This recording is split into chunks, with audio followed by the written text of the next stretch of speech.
Peuple de Dieu, fils et filles de Dieu, je vous salue dans le nom du Seigneur Jésus-Christ et c'est encore un plaisir pour moi de vous recevoir dans cette émission La profondeur après la profondeur. Je me présente une fois de plus pour ceux qui ne me connaissent pas. Je suis le pasteur Fabrice Gassana, je suis marié à la sœur Barbara, j'ai 2 enfants et je suis pasteur de l'église Le Doigt de Dieu à Bruxelles. Voilà, je sers Dieu et le Seigneur m'a appelé depuis mon enfance, pratiquement, j'avais 14 ans et demi. Et j'ai saisi la vocation, comme Paul le dit à Timothée, saisi la vie éternelle. Et par la grâce du Seigneur, je persévère, car la Bible nous dit qu'il y a beaucoup qui sont appelés, mais peu qui sont élus. Et je crois que le Seigneur veut que nous ne soyons pas simplement appelés, mais que nous arrivions jusqu'au ciel, donc jusqu'à notre élection. Et voilà, aujourd'hui, j'aimerais encore une fois de plus vous partager la parole du Seigneur. Et ma prière, c'est que cela puisse enrichir notre foi. La Bible dit plusieurs liront à la fin et leur connaissance augmentera. Nous sommes au temps de la fin et Daniel chapitre 12 nous dit qu'au temps de la fin, le méchant fera le mal et aucun des méchants ne comprendra, mais le juste sera épuré et blanchi. Nous sommes à un temps d'épreuve, mais aussi dans ce temps d'épreuve, le Seigneur travaille avec nous car il a dit « Je serai toujours avec vous jusqu'à la fin des temps ». Aujourd'hui, j'aimerais, ou pendant quelques séances, je suis dans la joie aussi que vous m'invitez dans votre salon. J'aimerais vous partager une série de leçons sur la prière. Et le thème que nous allons prendre, c'est les 7 piliers de la prière ou les 7 piliers de la prière en privé. La pensée derrière cette leçon, cette série de leçons, c'est la prière personnelle. C'est-à-dire la prière, non pas à l'église, non pas en groupe, mais la prière privée lorsque nous sommes devant Dieu. Il est important de savoir prier seul, et aussi de savoir prier dans la communauté, comme on dit, dans l'assemblée ou dans l'église. Mais je crois aussi que l'enfant de Dieu, l'élu de Dieu, a besoin de développer cet art de prier seul, chez lui à la maison, le matin, le soir, développer une intimité avec Dieu. Raison pour laquelle nous prenons un thème simple, 7 piliers de la prière en privé. Pourquoi 7 piliers de la prière en privé? J'aimerais d'abord déjà dire d'où je tire cet enseignement. Je pourrais dire le pilier ou les grands points que je développerai dans cet enseignement, je le tire de leçons qui m'ont été enseignées au moment de ma conversion. Pratiquement quelques mois après ma conversion, j'étais dans une église protestante où il y avait une influence du Campus pour Christ et j'ai été formé par les enseignements du Campus pour Christ. Et particulièrement, il y avait ce qu'on appelait des affermissements. Et dans les affermissements, on nous apprenait, il y avait une leçon où comment prier ou comment apprendre à prier. Et cela m'a fait grand bien parce que ça m'a aidé dans ma vie de prière, c'est-à-dire dans ma vie, comment je m'approche de Dieu. Et dans cette leçon, on nous enseignait comment s'approcher de Dieu, par exemple, par l'adoration, la louange et ainsi de suite. C'est ce qu'on va essayer de voir. Mais j'ai aussi essayé de le développer par rapport à l'expérience que Dieu m'a accordée et aux livres que j'ai lus. Et je pense que ça pourra vous faire du bien. Il y a aussi un homme de Dieu qui a écrit un très bon livre là-dessus, un homme que le Seigneur a utilisé en Asie et un peu dans le monde aussi, le docteur Yonggi Cho, le pasteur Yonggi Cho, David Yonggi Cho, qui est le pasteur de la plus grande église dans le monde. Et ce pasteur avait écrit un livre sur les 7 parcours de la prière, ou la prière selon le tabernacle. Et ce sont un peu ces genres d'approches ou ces genres de méthodes, si on peut dire, pour s'approcher de Dieu. La Bible dit, fais attention lorsque tu entres dans la maison de Dieu, lorsque tu ouvres ta bouche pour parler à Dieu, car Dieu est au ciel. La Bible nous enseigne qu'il y a une manière de s'approcher de Dieu, car c'est Dieu lui-même qui nous l'a enseigné. Mais maintenant, nous allons comprendre aussi à la fin de cet enseignement que nous avons besoin de liberté. Car 2 Corinthiens 3 nous dit que là où est l'Esprit de Dieu, là est la liberté.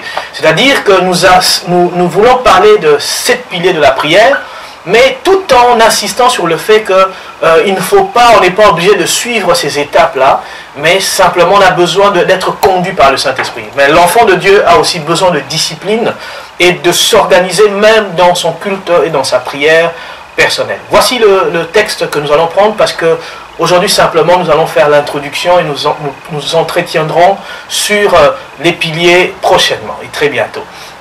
Voilà, le texte principal se trouve dans Matthieu chapitre 6, à partir du verset 9 et nous pouvons lire même jusqu'au verset 14. La prière du Notre Père que vous connaissez. Voici donc comment vous devez prier. Notre Père qui es aux cieux, que ton nom soit sanctifié, que ton règne vienne.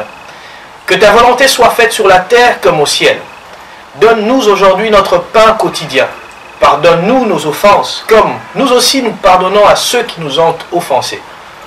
Ne nous induis pas en tentation, mais délivre-nous du malin, car c'est à toi qu'appartient le règne dans tous les siècles, le règne, la puissance et la gloire. Amen.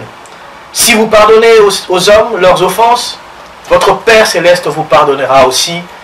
Mais si vous ne pardonnez pas aux hommes, votre Père ne vous pardonnera pas non plus vos offenses. C'est ainsi que le Seigneur clôture cette prière du Notre Père. J'aimerais nous dire, quand j'analyse la Bible, parce que j'aime bien me poser des questions en lisant la Bible, le Seigneur dit, voici comment vous devez prier.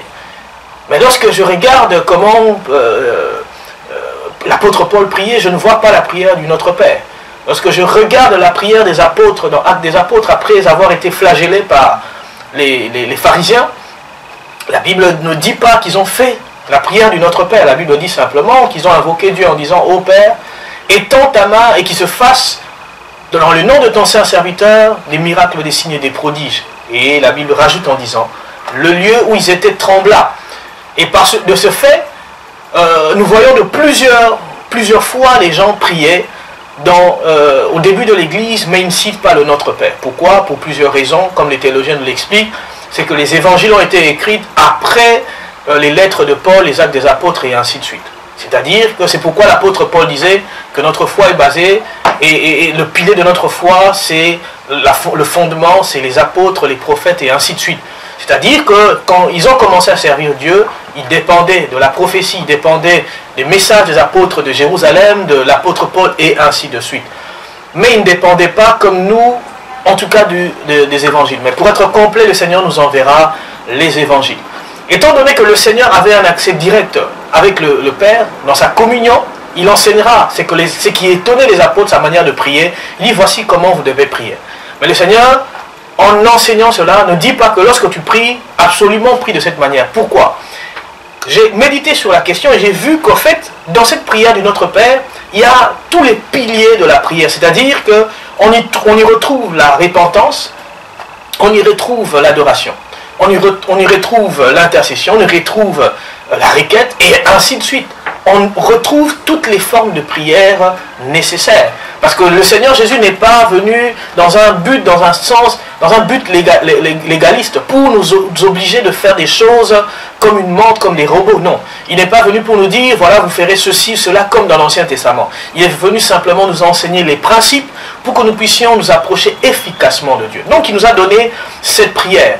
Et par là, je comprends que lorsque nous prions, et ici il insiste sur le verset précédent, qu'il faut entrer dans sa chambre. Donc, dans la même pensée, je suis dans la prière privée, pas la prière en groupe dans l'église. Donc, je remercie le Seigneur pour cette prière merveilleuse, et nous y reviendrons. Vous allez comprendre qu'il commence tout de suite en disant, notre Père qui es aux cieux, c'est l'adoration. C'est-à-dire qu'il reconnaît d'abord, il voit le Père dans sa gloire, il voit la gloire de Dieu dans sa manifestation, et il élève Dieu selon ce qu'il est. Donc, il inspire, il nous pousse d'abord à découvrir la personne de Dieu lorsque nous nous approchons de Dieu.